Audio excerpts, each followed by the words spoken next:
Bonjour à tous et bienvenue dans cet épisode d'Un monde sans enfants, épilogue d'une première saison bien riche.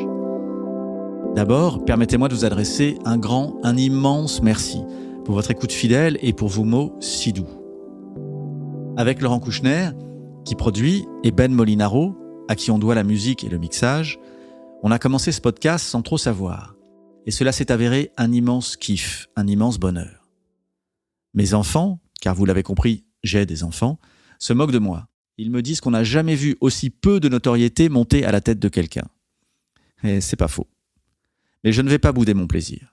Nous avions timé la sortie du podcast avec le passage à 8 milliards d'habitants. Je me doutais bien qu'on serait dans l'air du temps. Mais waouh, j'ai l'impression qu'on n'a parlé que de ça. Bien sûr, c'est aussi un biais de confirmation. Je ne sais pas vous, mais moi je vois de la démographie partout. Je ne vois pas le monde tel qu'il est.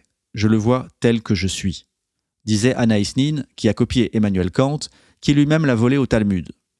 Alors attention, qu'on ne dise pas que ce podcast n'est pas un télo. Mais il n'est pas seulement un télo, il est pertinent. Je suis heureux de voir que tous les chiffres sortis depuis le début de l'apparition du podcast confirment ce que je vous raconte. Je vous disais que la Corée du Sud disparaît sous nos yeux avec un taux de fertilité de 0,81 en 2021. Et bim, ils annoncent un taux de 0,79 en 2022. Je vous disais que le Japon se vide comme une baignoire. Et que dit le Premier ministre japonais en janvier 23 ? Bim, nous sommes sur le point de ne plus pouvoir maintenir le fonctionnement de la société. Je vous disais que la Chine a perdu 40% de naissances entre 2016 et 2021.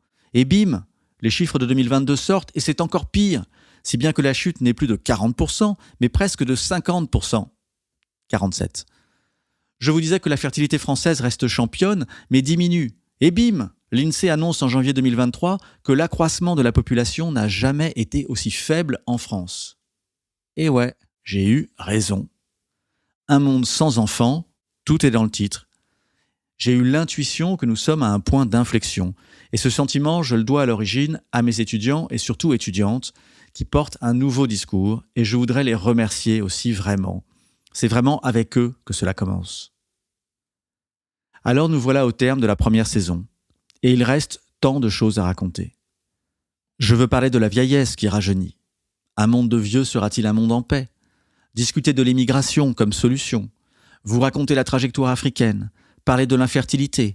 Parler de la technologie, de son impact sur la reproduction, la sexualité et la puissance. Reparler du climat et du rôle que joue la démographie dans son évolution, bonne ou mauvaise. Je veux aussi échanger avec des démographes et des futurologues qui planchent sur le sujet pour essayer d'établir les scénarios à venir.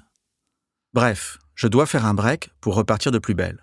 Arrêter la saison 1 pour délivrer une saison 2 d'anthologie. Alors surtout, pensez à vous abonner afin d'être informé dès qu'elle commencera.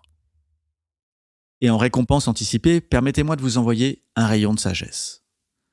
Un gentleman est quelqu'un qui joue de l'accordéon, mais qui choisit de ne pas le faire. Disait Tom Waits, qu'il a peut-être piqué à Pierre Desproges, qui lui parlait de cornemuse. Tout ça est sans doute dans le Talmud. Je regarde, on s'en reparle dans un épisode intitulé « L'accordéon et la cornemuse dans le Talmud ». Continuez à me suivre dans cette histoire d'un monde sans enfants. Abonnez-vous, likez, partagez, mettez les étoiles. C'est super, ça aide. Et on se retrouve dans la prochaine saison. Et si ça vous a pas plu, mais qu'est-ce que vous faites encore là ? Vous devez avoir un sacré caractère, vous.